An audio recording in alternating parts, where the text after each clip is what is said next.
os irmãos sabem, eu caí a trabalhar lá na minha propriedade com um equipamento bem pesado e parti aqui as costelas e agora como um efeito disso eu tenho uma tosse, mas já fui ao médico, não é um vírus, não é nada contagioso, é uma infecção por causa da pancada. Felizmente eu pensei que talvez fosse a costela, uma das costelas que perfurasse os pulmões, mas não foi isso, graças a Deus que isso seria pior. Mas pronto, tenho uma infecção, estou a tomar antibióticos e tudo isso para ver se resolve o assunto. Mas não se assustam se eu tossir de vez em quando. Até trouxe aqui uma ferramenta, se ficar pior, se eu começar a sentir mais comichão, ou não sei como chama isso. Muito bem, nós vamos então entrar já no nosso assunto e vou aqui também ver o meu temporizador, que como os irmãos sabem, eu tenho uma tendência de falar muito pouco, não é? E depois os irmãos vão para casa cedo e ninguém gosta disso. Então, vamos abrir nossas Bíblias para 1 Coríntios, capítulo 11.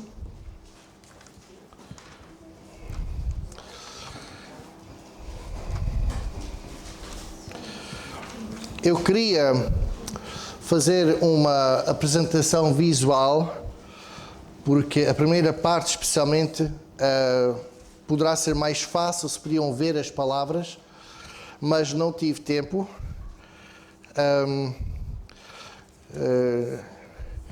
Eu agora tenho filhos, não é? E apesar de ser a minha esposa que faz a maioria do trabalho de longe, não é? Ainda também faço alguma coisa e, para além disso, há o problema de distração e também não tenho onde trabalhar em minha casa. É uma casa muito pequenita, estamos a construir um escritório para mim, na propriedade, mas ainda não está feita, então eu trabalho dentro de uma garagem com caixas de um lado e caixas do outro lado e os meus livros estão em caixas num semi-reboque, em arrecadação, não tenho acesso aos meus livros, então é um bocado mais complicado fazer as coisas e então não tive tempo para fazer essa apresentação. Mas vou tentar explicar as coisas bem para os irmãos.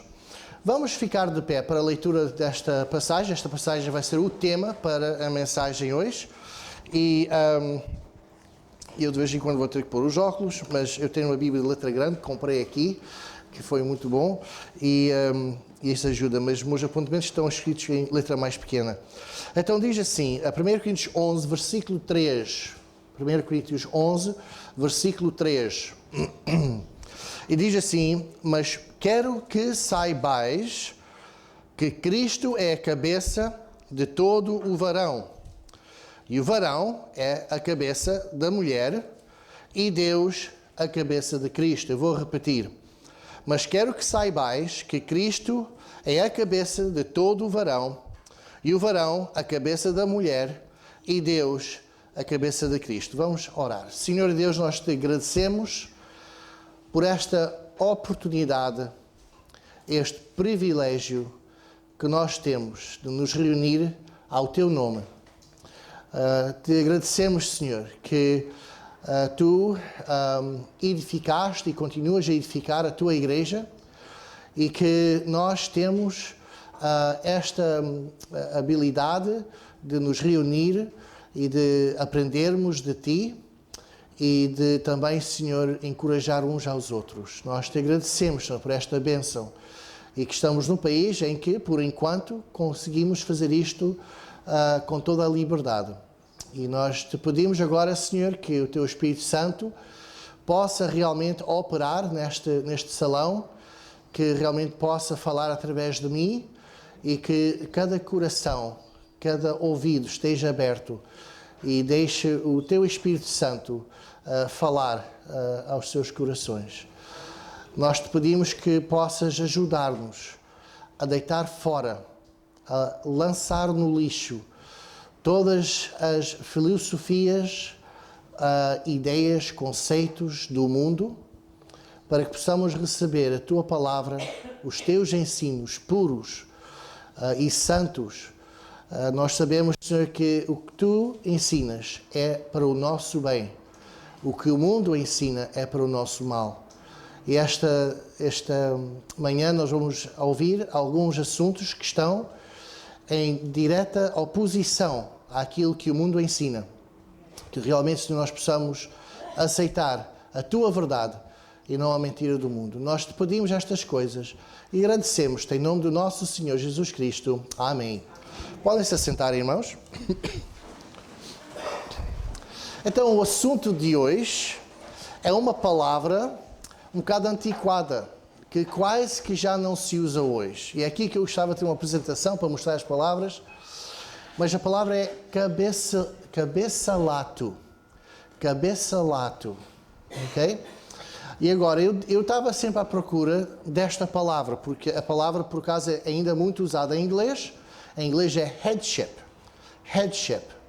E eu estava sempre à procura, mas sempre que se fala nesta doutrina, a doutrina do cabeçalato, usa-se a palavra, por exemplo, o senhorio, a doutrina do senhorio de Cristo.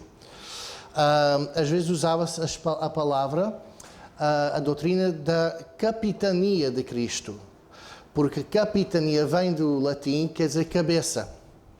E às vezes também já ouvi usarem a chefia de Cristo, porque a palavra chefe vem do grego e também quer dizer cabeça. Mas realmente nunca ouvi alguém usar uma palavra que diretamente no português moderno falava com a palavra cabeça. E esta palavra tem a palavra cabeça dentro da palavra cabeçalato. E cabeçalato é de facto uma palavra portuguesa e há aqui vários sinónimos e hoje em dia só se usa na lei, em termos legais, eu já vou explicar. Mas há aqui 5 sinónimos, todas elas provavelmente não vão reconhecer porque só advogados e juízes é que usam. Então há o cabecel, isto é igual a cabeçalato, ok? Cabecel, cabeçalato, cabecelato, cabeçalado e cabecelado. Ok? Portanto, são todas palavras aceites no dicionário e são usadas principalmente em leis. Então, o que é isto? É a pessoa responsável por uma casa. Ok? Portanto, usa-se muito nas leis de herança. Ok? Que quando alguém morre, a herança vai para todos os filhos, mas alguém tem que ter o cabeçalato perante a lei. E normalmente é o filho mais velho, mas os filhos também podem votar perante um juiz e escolher outra pessoa, entre eles, que eles talvez confiam mais, não é? Para ter o cabeçalato sobre este processo que demora muito tempo, não é? No passado também era usado simplesmente para definir quem era o cabeça da casa. Eu já vou explicar porque é que eu usei o artigo masculino, ok? Porque há uma diferença entre a cabeça e o cabeça. E então, eu fiquei muito feliz em descobrir isto, e a forma como eu descobri é que há uns anos atrás levei a minha avó para o hospital, e o hospital mais próximo dela na altura era o hospital em Loures, que chama-se o Hospital Beatriz Ângelo, que é um hospital novo, bastante feio, não sei porque é que eles fizeram uma estrutura feia, toda preta, não é? Parece que já estão a chorar a morte das pessoas, com pintar tudo preto, não é? Talvez deviam pintar aquilo um azul claro, uma cor de rosa, não sei. Mas está bom. Mas é um hospital bom. E na sala de espera estava a esperar e vi uma placa gigantíssima com uns 2 ou 3 parágrafos a explicar o nome do hospital. Beatriz Ângelo. Quem era a Beatriz Ângelo? E por acaso eu tenho que estar aqui a par das horas. E então, a Beatriz Ângelo é famosa porque ela foi a primeira mulher a votar em Portugal, no princípio dos anos 1900. E as mulheres não podiam votar naquela altura e havia um movimento já para deixar as mulheres votar e já estava próximo e toda a gente sabia que mais tarde ou mais cedo essa lei ia surgir e as mulheres iam poder votar. Já estava nessa fase quando isto aconteceu. Mas é interessante que a lei portuguesa na altura era que só pode votar quem tem cabeçalato na família, que normalmente era o homem, ok? Agora, ela era uma mulher rica e casou-se com um homem rico, e acho que ele era médico ou qualquer coisa, e então aconteceu que ele morreu. E então tudo o que era dele passou para ela, e essa papelada foi toda finalizada, e ela tinha filhos, e tinha servos, e tinha propriedades, e ela tinha oficialmente o cabeça-lato disso de tudo. Então ela decidiu que ela ia votar. Como a lei não diz que é só homem, só dizia que era o cabeça da família que podia votar. Então, mas ela sabia que se ela fosse votar, eles iam apresentar problemas. Então ela, antes da eleição daquele ano, ela foi a um juiz e falou nisso, etc. Eles verificaram, e decidiram, ela tem razão. E já a atitude em todo o país era que as mulheres podiam e deviam de votar. Já havia essa atitude, não é? E pouco depois a lei surgiu. Então, escreveram uma carta oficial, informaram as pessoas da zona dela que tratavam das eleições, e ela foi e votou, porque ela tinha cabeça-lato. Então estava a ler isto na placa. Disse, ei, está ali a palavra que eu estava à procura há tanto tempo, não é? Então, é daí que vem a palavra cabeça-lato. Agora, em português temos a cabeça. A cabeça é isto aqui, em cima dos meus ombros, não é? Pegado aqui ao meu pescoço.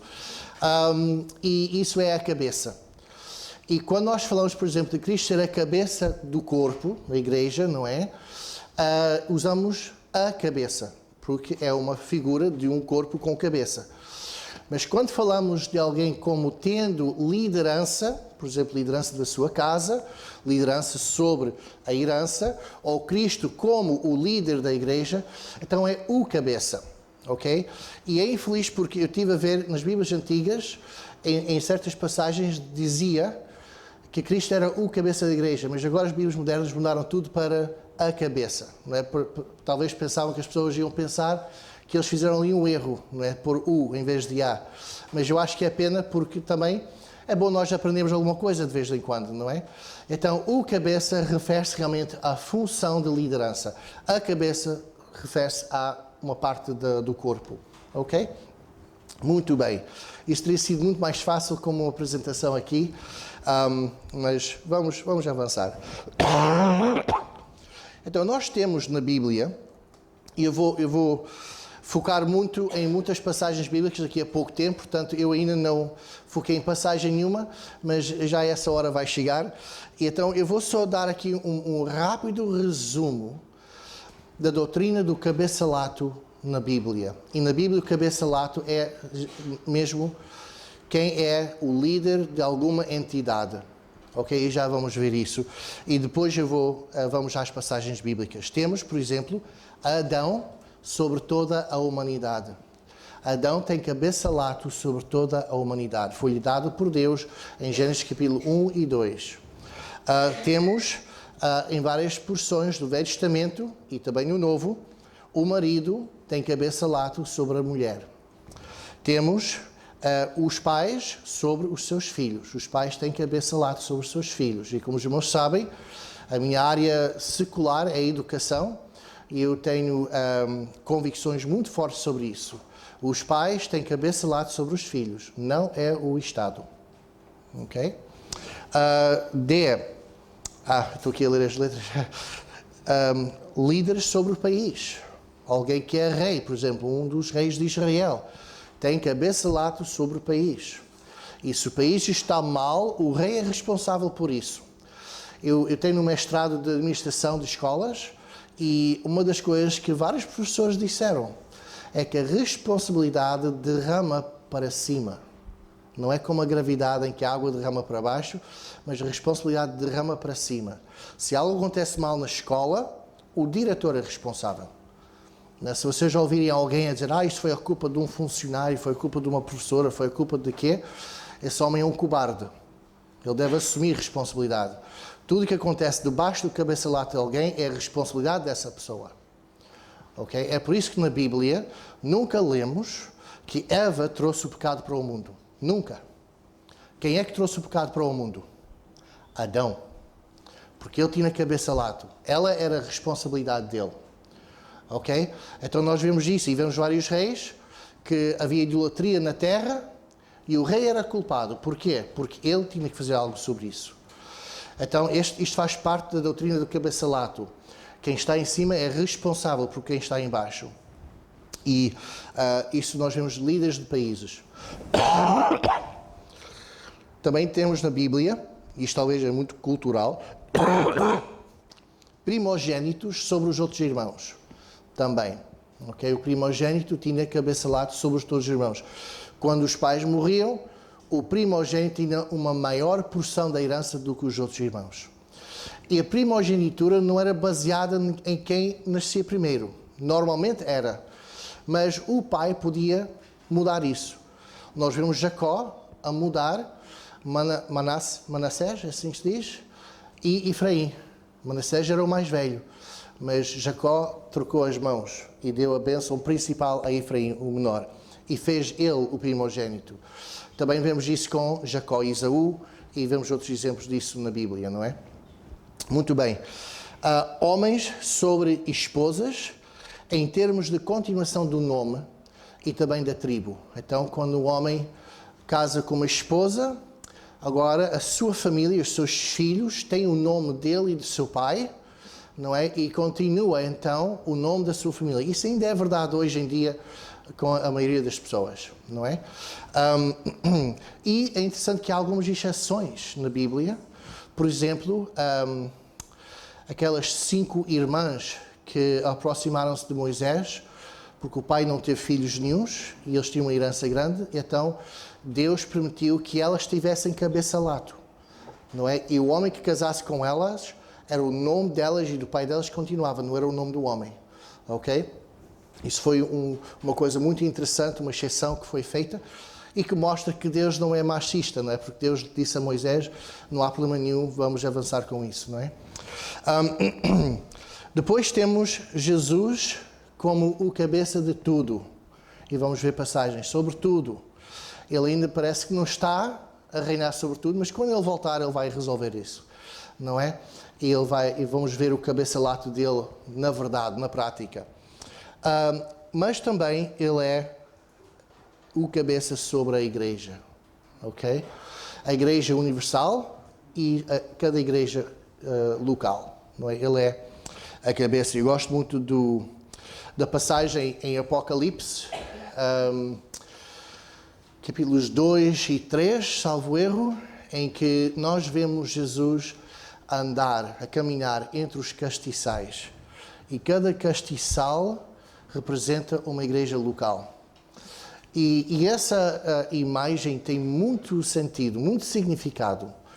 Primeiramente é que cada igreja é autónoma. Não estamos a ver as igrejas ligadas como uma denominação, com uma sede, com presidente, vice-presidente e não sei o que mais. Nem tampouco com o sumo sacerdote e bispos e sacerdotes. Nada disso. Cada igreja é autónoma e Cristo anda no meio deles. Ele é a cabeça de cada igreja, não é? Então nós vemos isso. Então vamos falar sobre o cabeça-lato na igreja, ok? Vamos agora zoom, não é? Vamos fazer agora, ampliar essa porção. Então nós temos aqui várias passagens e para nós percebermos o cabeça-lato de Cristo, e temos que perceber que no Novo Testamento, e já vamos ver passagens, Cristo tem uma figura de noivo e a igreja de noiva, ok?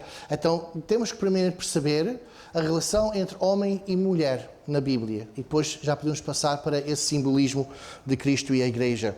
Então aqui já vou precisar de óculos, que eu comecei aqui a escrever mais pequeno. Vamos para Efésios, capítulo 5.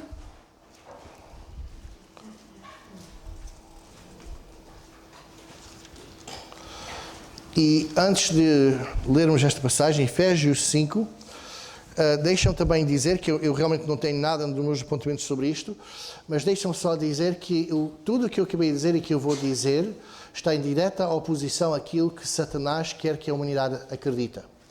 É oposto àquilo que o mundo ensina. E certamente alguns já repararam nisso, não é? Mas isto é o que Deus nos ensina. Ele é o nosso Criador, Ele nos conhece melhor, Ele sabe o que é melhor para nós e nós vamos aceitar o que Ele diz. E o mundo pode dizer que não, pode dizer isto e aquilo, mas se já repararam, aqueles que são um pouco mais velhos, talvez já aprenderam que o mundo diz uma coisa nesta década, na próxima década já diz outra naquela, mas a palavra de Deus é sempre eterna, não é? Não muda. E ela é a verdade. Então vamos para Efésios 5, versículo 21 e 22. E diz assim: sujeitai-vos uns aos outros no temor do Senhor. Vós, mulheres, sujeitai-vos a vosso marido como ao Senhor. Ok? Isto não é o que o mundo ensina, não é? Mas é o que Deus ensina. Diz para nós nos sujeitarmos. E no grego a palavra realmente é submetermos.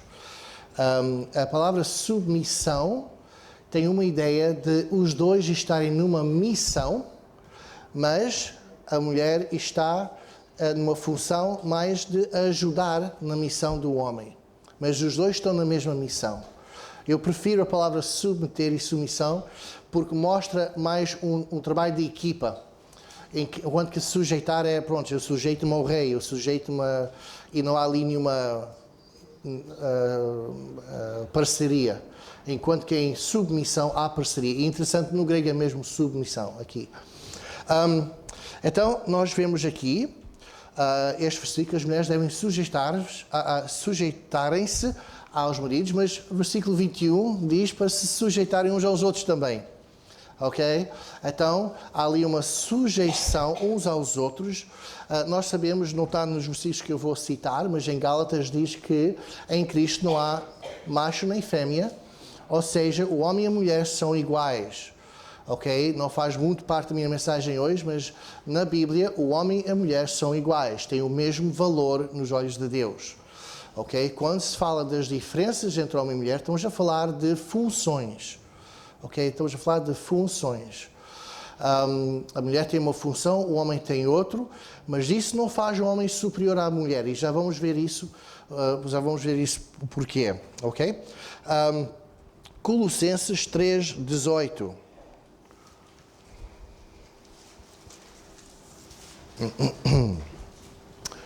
Vós, mulheres, estáis sujeitas a vosso próprio marido, como convém no Senhor. 1 Timóteo 2:12. 1 Timóteo 2:12. Não permite, porém, que a mulher ensine nem use autoridade sobre o marido, mas que esteja em silêncio. Capítulo 3 e versículo 2. Convém, pois, que o bispo seja irrepreensível, marido de uma mulher, vigilante, sóbrio, honesto, hospitaleiro, apto para ensinar. E depois saltamos para o versículo 4, que governe bem a sua própria casa. Ok? Isso inclui a esposa, os filhos, e se tiver servos e tudo mais, inclui isso tudo. As suas finanças. Muito bem. Então, nós estamos a ver aqui que o Senhor está a ensinar que o marido deve ser o chefe da sua casa. Chefe vem do grego cabeça. Ou seja, ele deve ser o cabeça da sua igreja. Ainda bem que a minha esposa veio, hein? Isto é uma boa mensagem. Não, estou a brincar. Eu consegui ganhar na lotaria, não é? Ganhei a melhor mulher do mundo, não é? Então, estou muito grato por isso. Ok, então vamos perceber isto um pouco melhor. Como já disse, temos que compreender isto bem para podermos passar para o que é que significa Cristo ser o cabeça da igreja, ok? Então vamos para o princípio, não é? Vamos para Gênesis. Gênesis 1:26, e talvez vamos ler 27 também.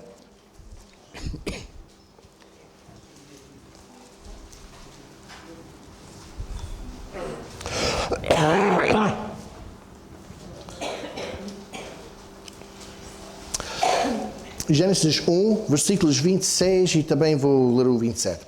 E disse Deus, façamos o homem à nossa imagem, conforme a nossa semelhança, e domine sobre os peixes do mar, e sobre as aves dos céus, e sobre o gado, e sobre toda a terra, e sobre todo o réptil que se move sobre a terra. Então estamos aqui a ver o homem, aqui a palavra homem podia ser substituído pela humanidade. Quando Deus está aqui a falar, não está a falar de Adão só, ou dos homens só, está a falar da humanidade. Então, à humanidade é dado o domínio sobre toda a terra, aos homens e às mulheres. Ok? Todos têm essa autoridade, ok, sobre a terra, sobre estas coisas todas. Versículo 27. E criou Deus o homem à sua imagem, a imagem de Deus o criou, macho e fêmea os criou. Isto é muito importante. Deus está a dizer que Ele criou o homem, e aqui é a humanidade, à sua imagem. E caso houvesse dúvida, Ele acrescenta, macho e fêmea os criou, ou seja, os criou à sua imagem. Macho e fêmea. Portanto, a mulher foi criada à imagem de Deus, o homem foi criado à imagem de Deus. É interessante que em Gênesis 9, depois do dilúvio, quando Noé sai da arca, faz o altar e o sacrifício, Deus faz uma aliança com Noé e com toda a humanidade, que eu creio que ainda está em vigor, não é? Basicamente, a coisa principal dessa herança é que o homem não pode matar outro homem, sem causa justa, não é? Se for em autodefesa, não é? Mas não pode cometer homicídio, digamos assim. E Deus, da parte de Deus, nunca vai, então, destruir toda a terra com água outra vez. Ok? E Deus fez o arco-íris como um símbolo dessa aliança, para nós nos lembrarmos, e para Ele se lembrar, diz lá que é para Ele se lembrar também, dessa aliança. Mas é interessante, quando Ele diz que o homem não deve cometer homicídio, a razão que Ele dá para isso é porque todos são criados na imagem de Deus. Ok? Ou seja, quando eu matar outro homem sem causa justa, eu estou a danificar a imagem de Deus. Ok? É como se alguém tivesse uma foto de alguém que eles não gostam e colocam na parede e estão a mandar dardos, não é? Em cima dessa imagem, não é? Ou vão e fazem caretas com um marcador preto, não é? Na pessoa. Não é a pessoa, mas é um insulto para a pessoa. E nós somos como fotografias de Deus. Não a nossa física, mas a nossa mente, o nosso espírito. Então, quando nós fazemos mal a outro ser humano, é um insulto para Deus. Mesmo Jesus vai mais além. Porque diz, a lei diz que se alguém morre, a pessoa tem que ser morta por causa disso. Mas Jesus, mas eu vos digo, Ele acrescenta, se disserem ao seu irmão raca, que é tolo, não é? É como se cometessem homicídio. Ou seja, estão a insultar outro ser humano, estão a insultar a Deus também. Ok? E então, temos de ter isso em perspectiva quando nós estamos aqui a ver que o homem e a mulher... Muito obrigado. Ok, obrigado. O homem e a mulher foram criados à imagem de Deus. Então, qualquer coisa que nós fazemos a outra pessoa, mulher ou homem, que não é boa, que não é justa, é um insulto para Deus. Ok? Temos que lembrar disso. Ok, então vamos para capítulo 2 de Gênesis, versículo 20.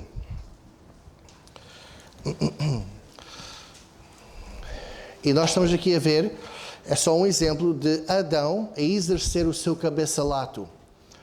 E Adão pôs os nomes a todo o gado e às aves dos céus e a todo animal do campo, mas para o homem não se achava adjutora que estivesse como diante dele. Ok, temos aqui várias coisas. Primeiramente, Adão a dar os nomes aos homens. Isto era uma coisa da cultura de então, mas também não é muito longe de hoje em dia. Mas em quase toda a história da humanidade, quem dava um nome tinha autoridade sobre essa coisa. Então, quando Adão dá os nomes aos animais, é uma demonstração do cabeçalato que ele tem sobre a terra. Ok? Nós vimos várias vezes, por exemplo, na Bíblia, Deus a mudar o nome de alguém. Jacó para Israel, por exemplo. Mostra agora que Jacó aceitou, finalmente, depois de anos de rebelião, aceitou o senhorio do Senhor. Não é? O Senhor muda o seu nome, agora és Israel. Vemos isso em vários lugares. Saulo, Jesus Cristo mudou o seu nome para Paulo, não é? Então nós vemos isso várias vezes. Quando nós chegarmos ao céu, no futuro, Deus vai nos dar todos um novo nome, que só nós vamos saber.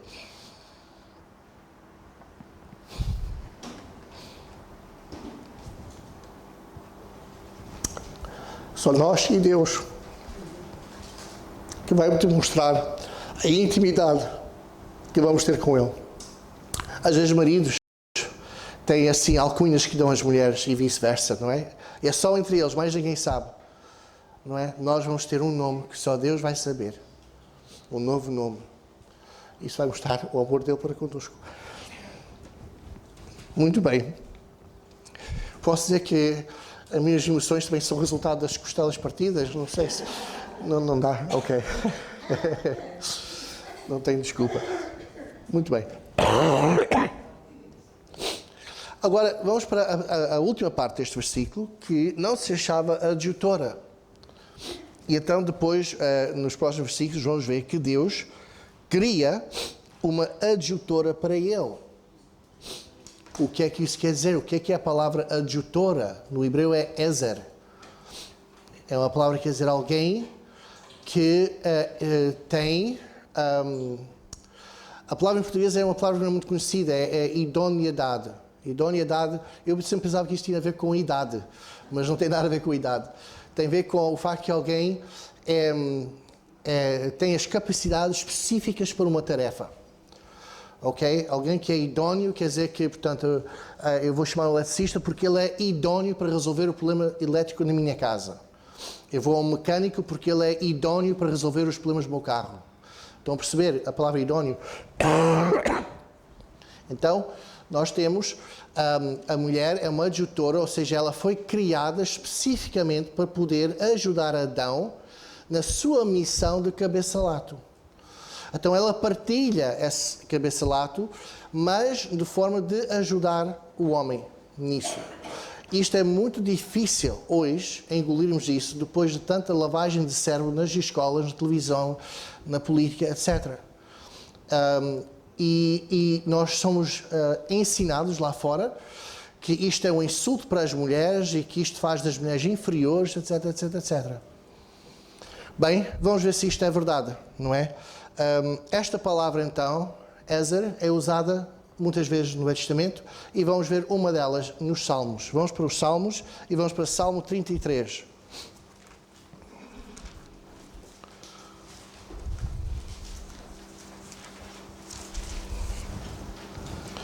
Salmo 33, versículo 20. Portanto, adjutora é a tradução de ezer. Aqui a palavra ezer também aparece, mas está traduzido como auxílio ou auxiliador.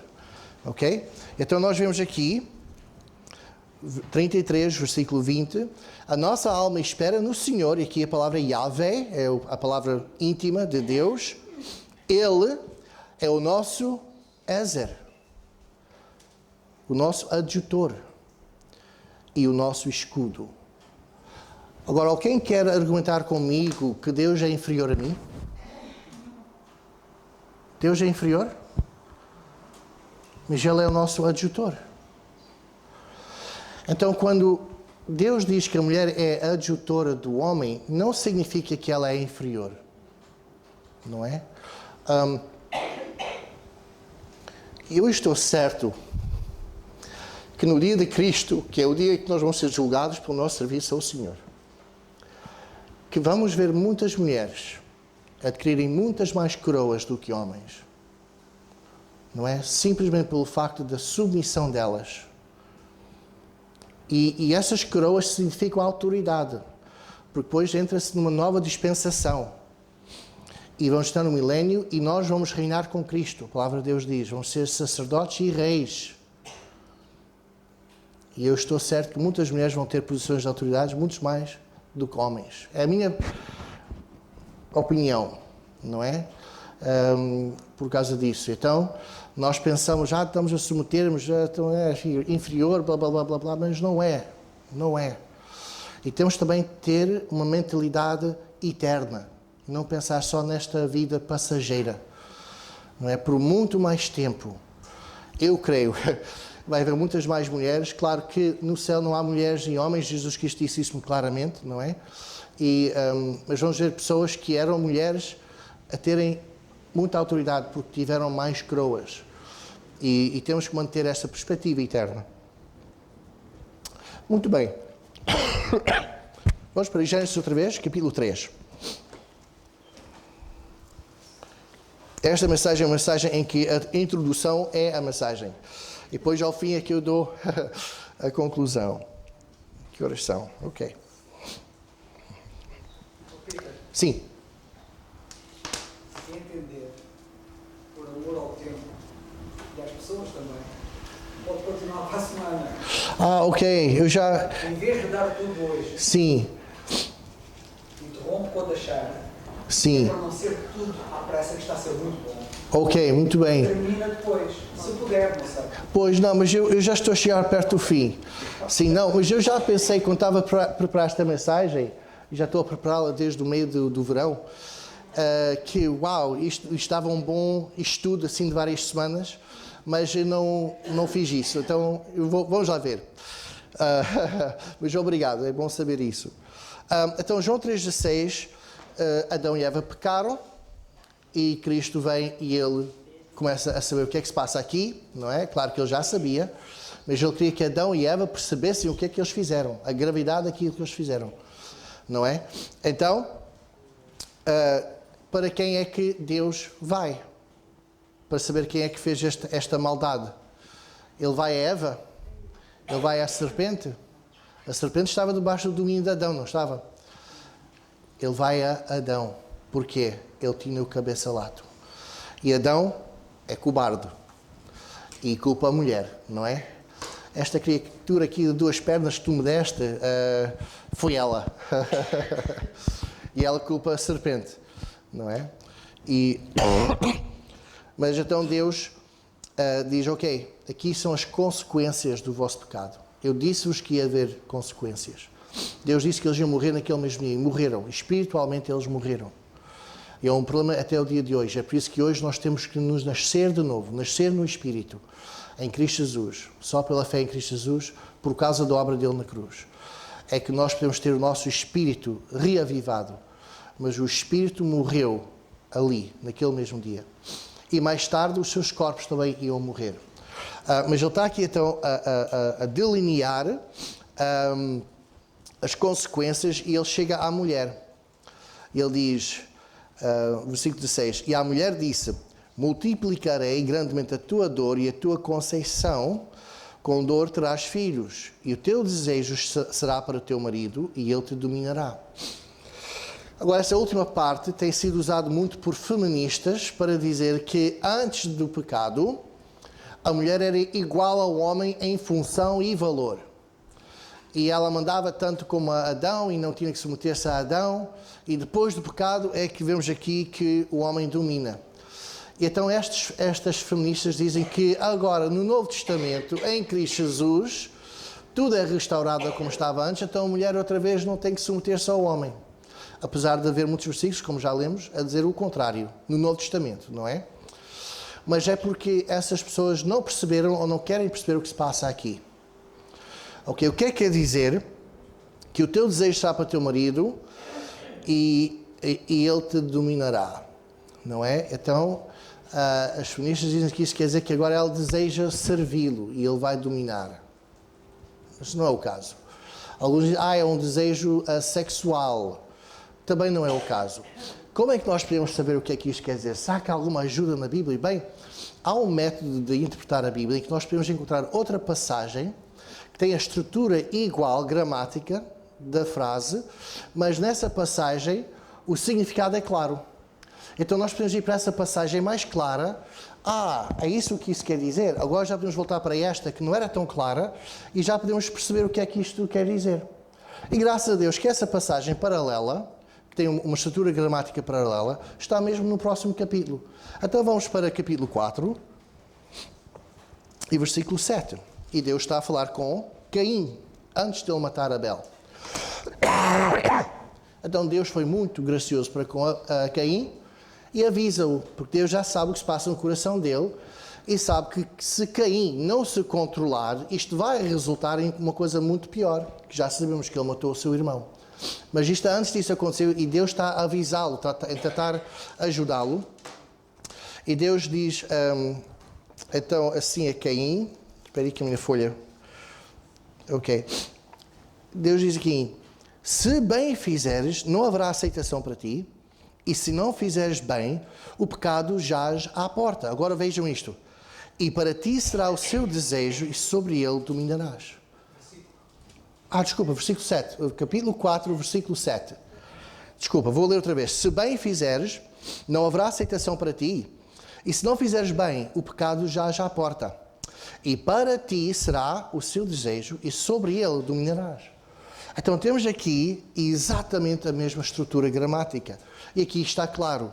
O que quer dizer aqui é que quando diz que e para ti será o seu desejo, quer dizer que Satanás quer dominar sobre Caim.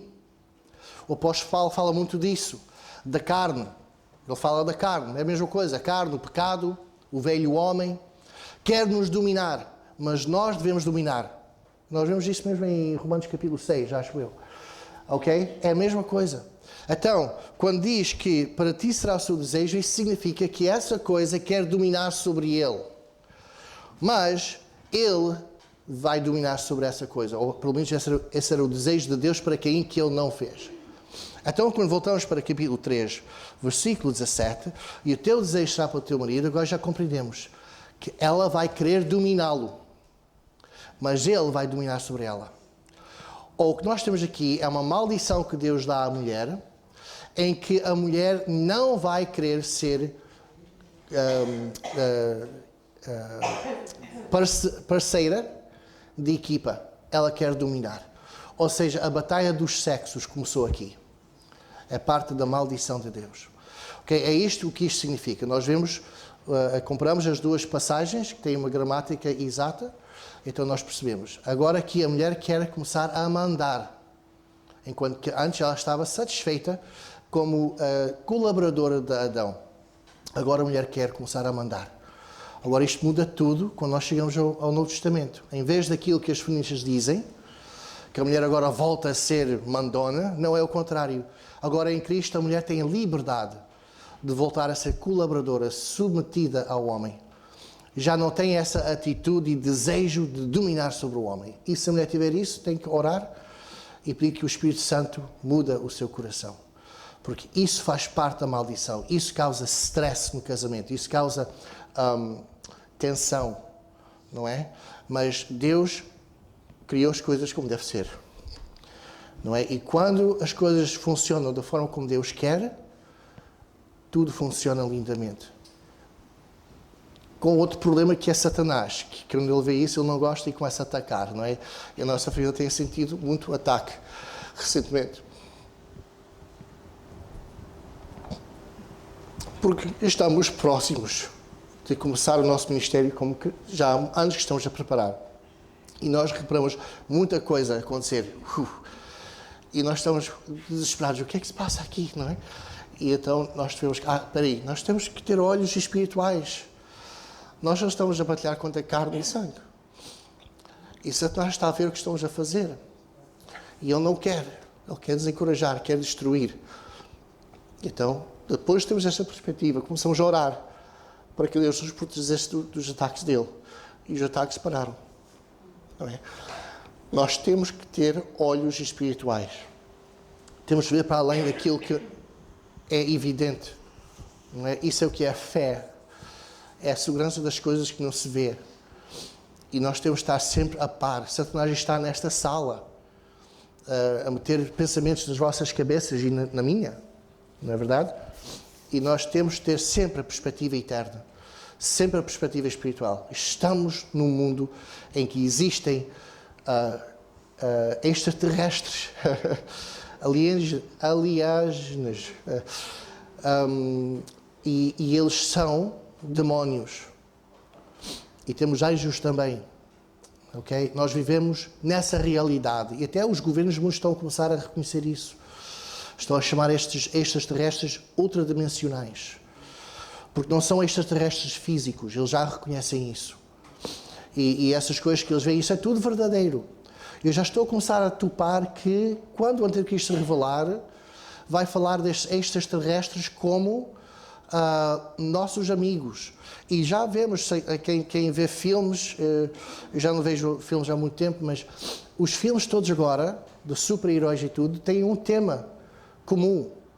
De extraterrestres que vão vir para fazer mal à Terra, e estes terrestres que vêm para nos ajudar. Quase todos os super-heróis são extraterrestres, não são? Então eles vêm nos ajudar. Eu já estou a ver como é que Satanás vai usar isto. Porque sabem uma coisa, desde os dias de Enoque, Deus está a avisar a humanidade que um dia Ele vai voltar com todos os santos. E vai pôr tudo em ordem, e vai reinar. E nós temos profecias mais tarde que vai reinar no trono de David em Jerusalém. E o Anticristo vai dizer, olha, vai vir aqui um grupo extraterrestre, ultradimensional, para destruir a Terra, para vos tirar a liberdade.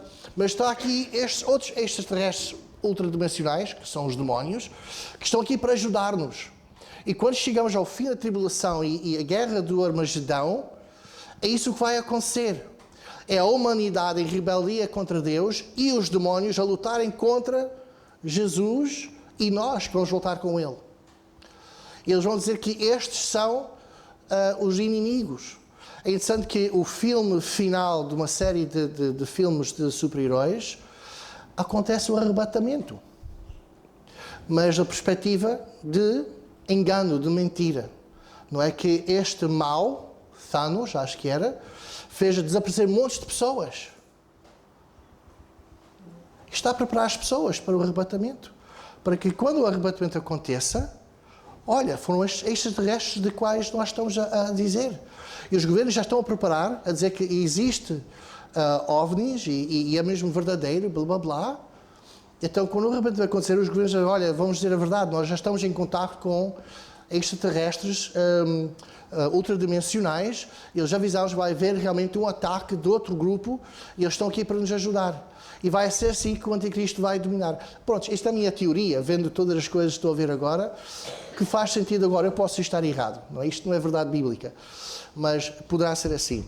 Como é que eu comecei neste assunto? Não sei. Ok, muito bem. Mas eu estava a falar sobre como há uma realidade espiritual à nossa volta, não é? E nós temos que estar a par disso, não é? Aqui nós vemos que a mulher foi criada para ser adjutora, auxiliadora do homem, mas que ambos estão na mesma missão e ambos têm cabeça-lato. Só que o homem tem cabeça-lato sobre a sua esposa, mas ambos têm cabeça-lato sobre a terra, sobre o domínio da terra. Então, isso quer dizer que o homem, se encontra um cão magoado, pode ajudar esse cão, não é?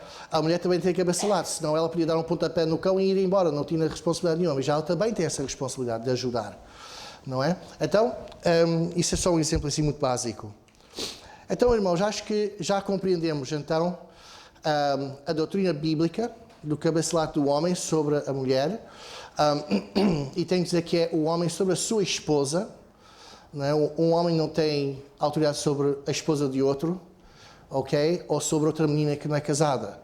Na Bíblia, a menina que não é casada está debaixo do cabeça-lato do pai, ok? Até o ponto que se ela fizer um voto, o pai pode abrogar, pode anular esse voto dentro de um prazo de tempo, ok? Porque ele tem cabeça-lato sobre ela, ok? Estão a perceber o conceito de cabeça-lato, não é? Então, vamos falar então sobre o Senhor Jesus Cristo e vamos terminar pouco depois disso. Romanos capítulo 5.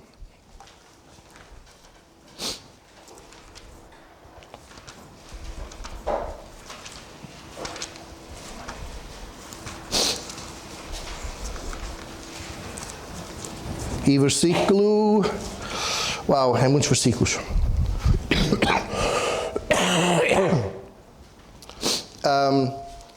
Basicamente, Romanos capítulo 5, versículos 12 a 21, talvez eu vou resumir em vez de ler,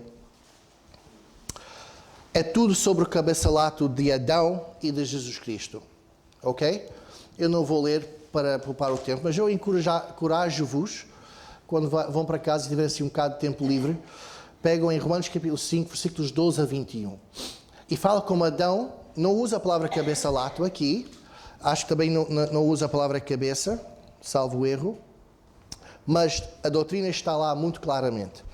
Em que Adão é o cabeça da humanidade e quem está debaixo de Adão é condenado.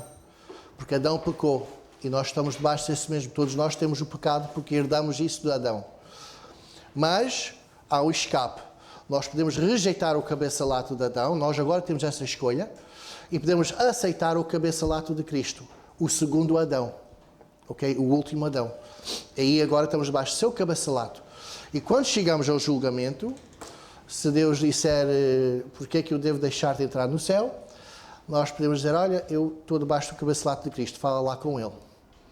E Cristo vai dizer, olha, eu morri por Ele, os pecados estão pagos. Ele agora pertence a mim. Ok? Então, se quiserem ler mais tarde esta passagem, vocês podem ler. Efésios 1, 21. Então, já cheguei lá. Diz, acima de todo o principato e poder e potestade e domínio e de todo o nome que se nomeia, não só neste século, mas também no vindouro. Aqui fala sobre o cabeçalato de Cristo sobre todas as coisas. Ok? Se lerem os versículos antes e depois vão ver isso melhor até. Ok? Então Jesus Cristo tem cabeçalato sobre tudo. Ainda não está a exercer esse cabeçalato na totalidade, mas quando Ele voltar vai pôr tudo isso em vigor. Ok? Vamos para Efésios... onde é que eu estou? Eu já li 1 e 2. Versículo 22, mesmo a seguir. E sujeitou todas as coisas aos seus pés, e sobre todas as coisas o constituiu como cabeça da igreja. Ok? Aqui é como o cabeça da igreja. Ok? Então temos aqui uma passagem que fala de Cristo como o cabeça. Vamos para o capítulo 4 de Efésios, versículo 15. Antes, seguindo a verdade em amor, cresçamos em tudo naquele que é a cabeça, Cristo. E aqui eu acho que devia ser o cabeça, mas está bom. Cristo é a cabeça da sua igreja. Vamos para Colossenses, capítulo 1. Colossenses, capítulo 1, versículo 18. Ele é a cabeça do corpo, aqui é a cabeça mesmo, está a falar desta imagem do corpo, não é? E ele é a cabeça do corpo da igreja, é o princípio e o primogênito dentre os mortos, para que em tudo tenha a preeminência. Vamos agora para o capítulo 2, versículo 10 e depois 19. Capítulo 2, versículo 10 e depois 19. E estáis perfeitos nele, que é a cabeça de todo o principado e potestade. Versículo 19. E não ligado à cabeça, da qual todo o corpo, provido e organizado pelas juntas e ligaduras, vai crescendo em aumento de Cristo. Portanto, está aqui a referir-se à cabeça que é Cristo outra vez, não é? Se tivéssemos sempre, líamos a partir do versículo 17. Ok. Então está bem estabelecido, e até há mais alguns versículos que falam de Cristo como a cabeça da igreja. Ok? Então, vamos voltar para 1 Coríntios 11 e vamos terminar. Vou falar um pouco sobre capítulo 11 e vamos terminar. Mas já podem colocar lá as vossas Bíblias. Então, nós estamos a ver que Jesus Cristo é o cabeça da igreja e que na imagem figurada, e a igreja tem várias, a igreja é a noiva de Cristo, a igreja é o corpo de Cristo, a igreja é o edifício de Cristo, é a lavra de Cristo.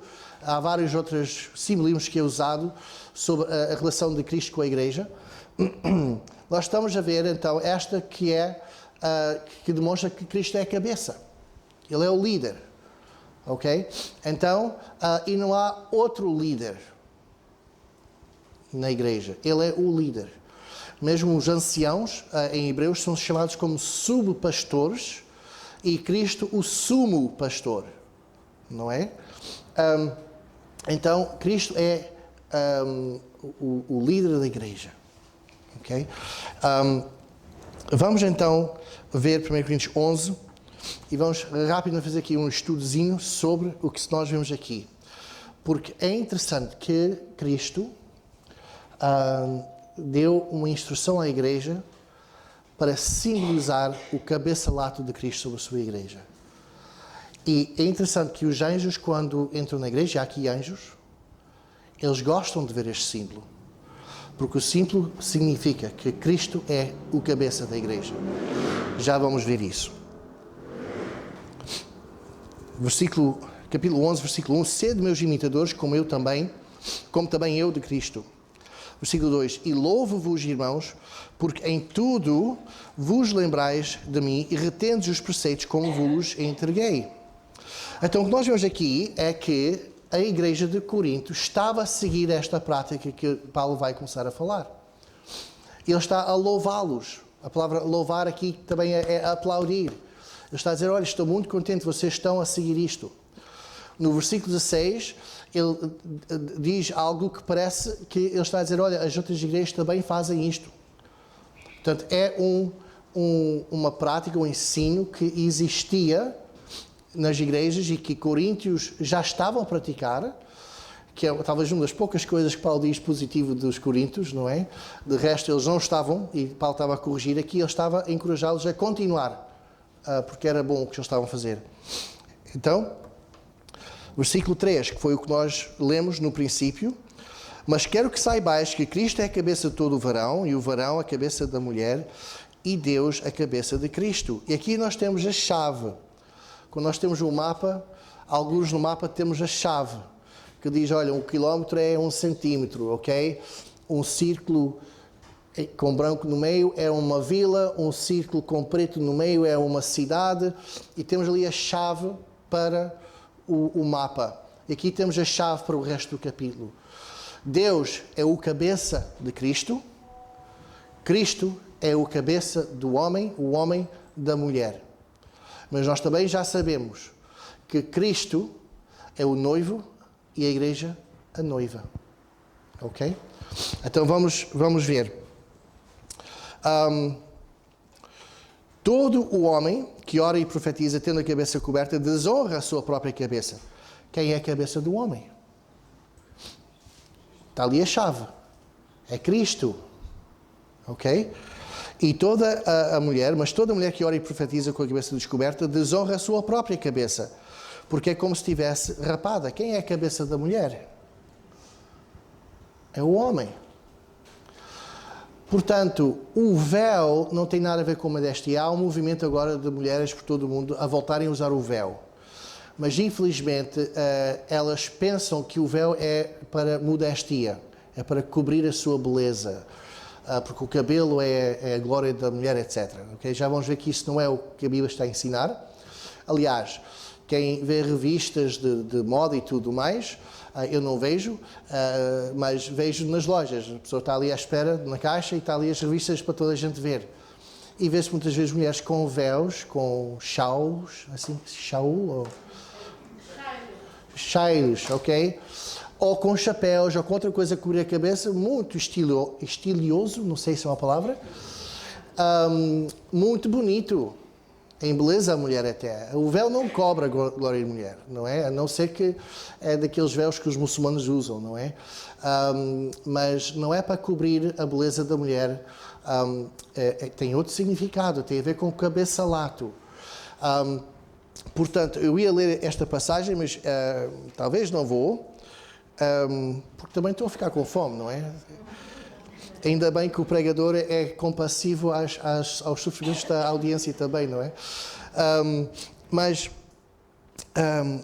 o homem, quando cobre a sua cabeça, versículo 7, o varão, pois, se puderem saltar para o versículo 7. O varão, pois, não deve cobrir a cabeça porque é o quê? A imagem e glória de Deus. Mas a mulher é a glória do homem. E agora vamos pensar bem. Quem é a cabeça do homem? É Cristo. Então aqui nós temos um símbolo para além de homens e mulheres. Estamos aqui a falar de algo mais elevado. Do simbolismo de Cristo, o noivo, e da esposa que é a igreja. Ou seja, quando as mulheres usam o véu, estão a dizer, olha, nesta igreja temos uma cabeça em cima de nós, que é Cristo.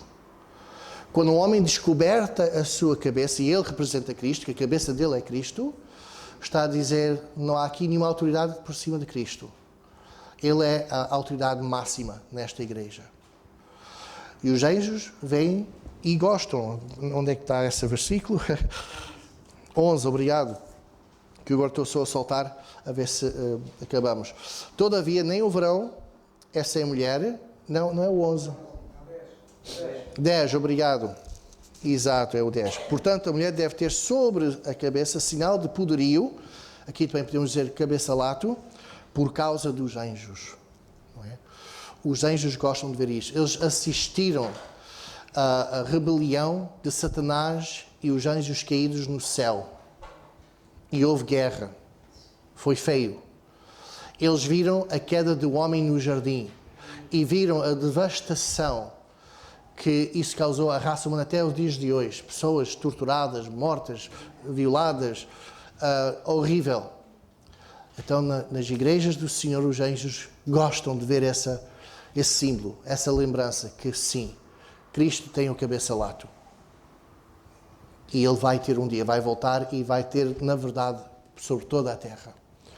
Ok? Portanto, nós estamos a ver aqui nesta passagem, e talvez vou ter mesmo que voltar, mas nesta passagem nós temos aqui um símbolo duplo. Eu quero enfatizar isso, porque muita gente pensa que o símbolo é o véu sobre a cabeça da mulher. E não é. Isso é metade do símbolo. 1 Coríntios capítulo 11 não é um ensino para as mulheres. Muita gente vê isso assim, especialmente pessoas que são contra. Isso é uma coisa contra as mulheres. Mas vocês podem ler o capítulo e vão ver Paulo abordar as mulheres e depois aborda os homens. Aborda as mulheres e depois os homens. É um ensino igual. As mulheres têm que ter as cabeças cobertas, ou os homens não podem ter as cabeças cobertas. Agora vou só dizer uma coisa rapidamente. Porque há pessoas que dizem, isto era cultural. Mas já houve estudos suficientes para percebermos a cultura daqueles dias e sabemos que não era. A maioria dos crentes naqueles dias eram judeus. Okay? Já estava a começar a haver mais gentios a converterem-se. Mas havia judeus, e nós sabemos pelos nomes. O Paulo, ao fim de cada carta, cumprimenta as pessoas. E vemos pelos nomes judaicos e nomes gentílicos. E então, os judeus, qual era a prática deles quando eles se reuniam para qualquer coisa religiosa? Por exemplo, na sinagoga. Eles tinham um shail, é assim que se diz? Eles tinham um shail especial com uns fios que saíam e umas letras hebraicas e punham sobre a cabeça. Que era no Velho Testamento era um símbolo de humildade. Quando Cristo falava nas sinagogas, provavelmente ele punha um shail sobre a sua cabeça para ler as Escrituras e explicar. Okay? Essa era a prática. Portanto, Paulo está a ensinar uma coisa que era contracultural. Os homens judeus, quando aprenderam esta doutrina, talvez na primeira vez que tiravam, eles sentiam-se um bocado desconfortáveis, porque isso não era aquilo que eles estavam habituados. E as mulheres usavam véus na rua. Quando chegavam a casa, ou quando iam à casa de alguém conhecido, eles tiravam o véu. Dentro de casa não usavam o véu. Mas as igrejas reuniam-se aonde? Em casas de pessoas muito conhecidas. Portanto, o natural para a mulher é entrar e tirar o véu. E agora Paulo estava a dizer, não, ponham o véu. Porque agora é um novo símbolo. Paulo está a usar uma coisa que se usava naqueles dias, que era cobrir a cabeça, tal como Jesus também pegou num cálice de vinho e num pão, que já estava lá, já era parte de outra prática que se fazia, mas agora ele mudou o sentido, e agora isto significa tal e tal. E é a mesma coisa com o véu. Agora o Senhor está a dizer às mulheres, quando chegam lá, podem tirar o véu, mas quando começar a reunião, colocam, que agora eu vou dar aqui um novo simbolismo para isto. E homens, tiram a vossa cobertura. E é interessante que em Corinto, a religião grega que se praticava lá, os homens quando iam ao templo também cobriam a cabeça. Agora nós sabemos disso, através da arqueologia, que eles também cobriam a cabeça, quando iam perante os seus deuses e para fazer sacrifícios, etc. Então, Paulo está a dizer uma coisa que tanto para os gentios como para os judeus, os homens, era contrário àquilo que eles estavam habituados. Portanto, não é uma prática cultural. Isso é o que eles faziam naqueles dias, era uma prática cultural e Paulo está a dizer para não ofenderem a cultura do dia e continuarem a fazer o que a cultura fazia. Não. Era contracultural. Ok? E alguns também dizem que o cabelo é o véu. O cabelo é o véu. Mas no grego, quando Paulo fala do véu de pano, é uma palavra no grego. Quando fala do cabelo como véu, ele usa outra palavra grega. Há uma distinção muito forte nas palavras. E depois, se nós lermos estes versículos, nem sequer faz sentido. Por exemplo, versículo 6. Se vamos substituir a palavra véu com cabelo, não vou ler, eu tenho que terminar. Mas o que nós vemos é que se o véu era o cabelo, e nós substituímos a palavra véu com cabelo, não faz sentido, porque diz se a mulher não tiver véu, e agora se vamos dizer, a mulher se não tiver cabelo, então tosquia-se. Como é que uma mulher que não tem cabelo pode se tosquiar? se realmente o véu é o cabelo, ok? E depois quando fala do homem a mesma coisa. Então, o cabelo e véu não são sinónimos, porque quando nós substituímos as palavras não faz sentido nenhum.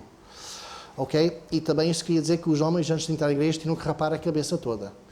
Não é? Se realmente o véu é o cabelo. Ok?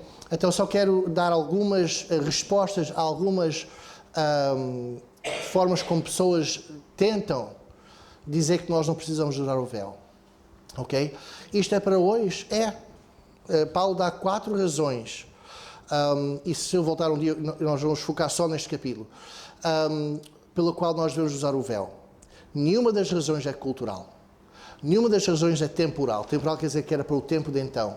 Ele dá 4 razões espirituais e que são transculturais e transtemporais. E tal como qualquer outra doutrina na Bíblia, é para nós seguirmos hoje em dia. Vou só vos lembrar, e vou terminar com isto, que em 2000 anos de igreja, a maioria dos crentes seguiram esta prática. Ou seja, se o Senhor voltar amanhã, e é muito possível, quando chegarmos ao céu, a vasta maioria dos crentes praticavam isto. Eles vão olhar para a nossa geração como uma geração muito esquisita, que não praticou isso. E esta prática começou a ser parada de ser usada a partir dos anos 1950, que é quando surgiu o movimento feminista moderno, o movimento feminista clássico, começou nos anos 1800, e por acaso foram igrejas evangélicas que começaram esse movimento, para que as mulheres tivessem direitos iguais aos homens. Isso foi um movimento dos crentes, começou pelos crentes, mas agora já temos um terceiro movimento feminista. E agora há um conflito entre feministas modernos e feministas que agora não sei qual é o nome que vão dar a elas agora, que estão a favor do transgenerismo. O transgenerismo é contra o feminismo, ok? E agora as feministas modernas, por exemplo, a autora dos livros do Harry Potter, não é? Estão muito contra as outras, porque vocês vão destruir tudo pelo qual nós trabalhamos, ok? Mas quando surgiu o feminismo moderno, houve essa ideia que a mulher tem que ser igual ao homem em todos os aspectos, que é impossível, são diferentes. E pouco depois de surgir este movimento, houve um artigo escrito num jornal famoso a dizer que as mulheres não deviam usar mais cobertura na cabeça, porque isso é um insulto para as mulheres e é humilhante. E foi ali que as igrejas começaram a parar de dizer às mulheres que tinham que usar véus.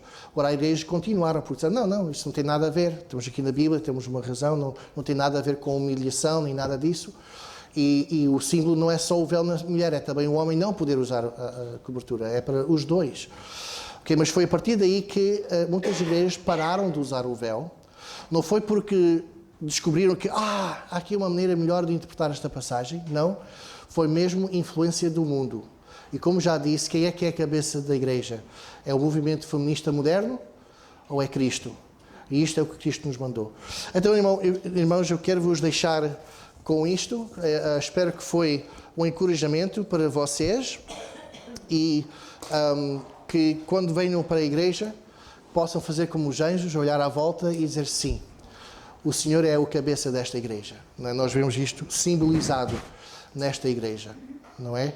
E que isso seja a realidade, que Cristo seja mesmo o cabeça desta igreja, não é? Não seja só o símbolo, mas na prática. Que o Senhor abençoe a sua palavra. Obrigado pela vossa paciência.